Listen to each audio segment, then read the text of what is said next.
Next topic in argument is called fallacy. All right, so fallacy means that is the problem um, or the how can I say the fallacies you can easily or you can simply understand is some mistake is lying in the argument. This mistake, either the arguer he didn't realize it when he make the argument, he didn't even realize he made a mistake, or sometimes the arguer intentionally made a mistake, but he just want to hiding from you. He want to misleading you. Okay, this is both where this fallacy come from or this mistake comes from. So in the logical reasoning, actually, we have at least like 50 or hundreds of the fallacies that people always make. Seems like people make a lot of the fallacies in our real world, but it's no way for us to remember all of them, right? So the more practical way when we're dealing in a test environment is that the first suggestion I can give it to you is when we're dealing with the mistakes, okay? So we have to understand that if that mistake is true, let me ask you, is that mistake going to be strengthen this argument? Is it going to be weaken this argument? Yes, you're right. It's going to be weaken this argument. Yeah, in other words, when they're asking about the mistake, no matter which one you choose, you should think about the answers you choose should be weaken this argument, should make this argument less convincible, right? That is the suggestion number one I can give to you, which is you should remember the options you choose should be weaken this argument. Second one, make your notebook, make your list about the common fallacies that you can always see either in your test questions or either in your daily life or in your reading. What is the common fallacies that people always make? Make this list. No matter when you find it, make a list, put it down, and then gradually you will get your own list about the common fallacies you always see. That is also going to be help you to accumulate your experiences to be more sharp in your mind to find out the fallacies.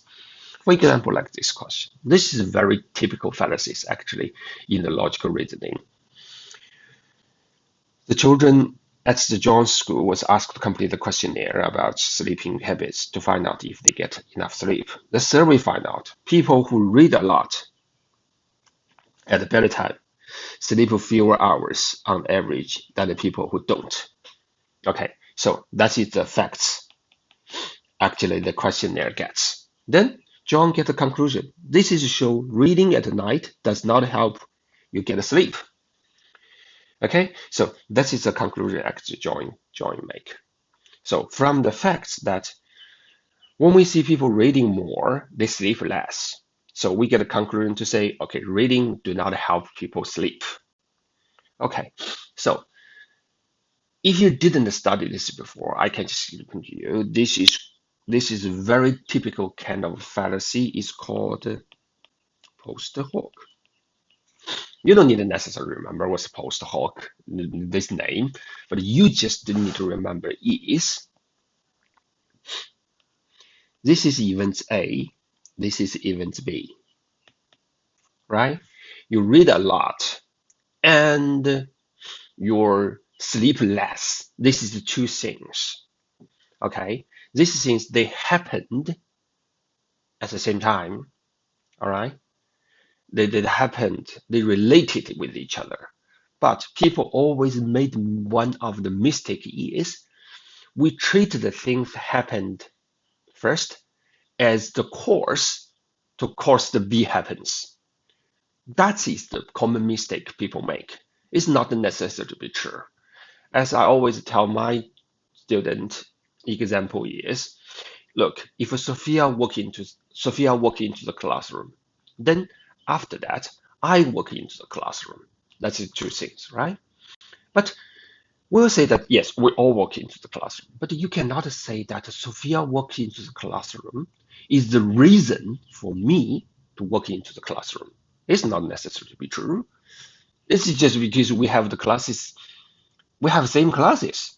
So we gonna go to the classroom at the same time, right? So, but sometimes people always wrongly to treat like that.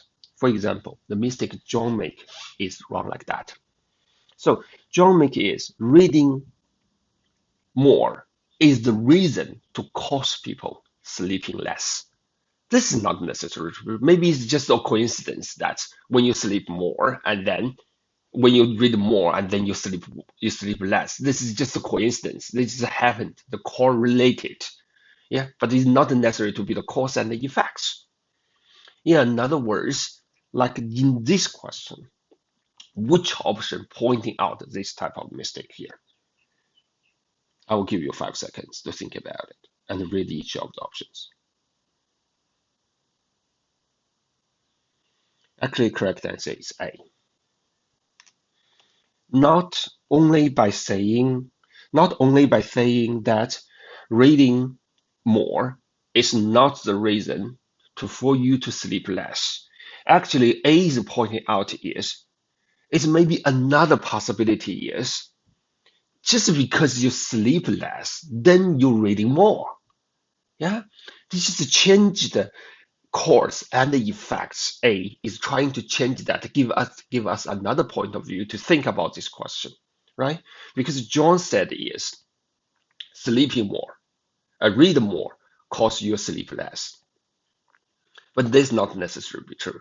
We also can understand the facts about the questionnaires is that just because you sleep less, then you got nothing to do, then you read more. It also could be another directions, which is the cause and the effects, right? Or we can, in another, in another way, is we also can offering another option, which also can show the mistake is maybe they are not related.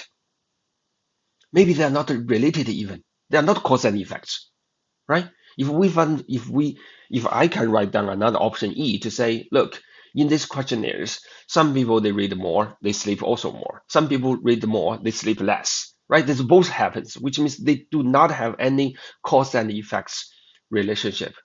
This also can point out the mistake here, right? So this is called typically the post hoc.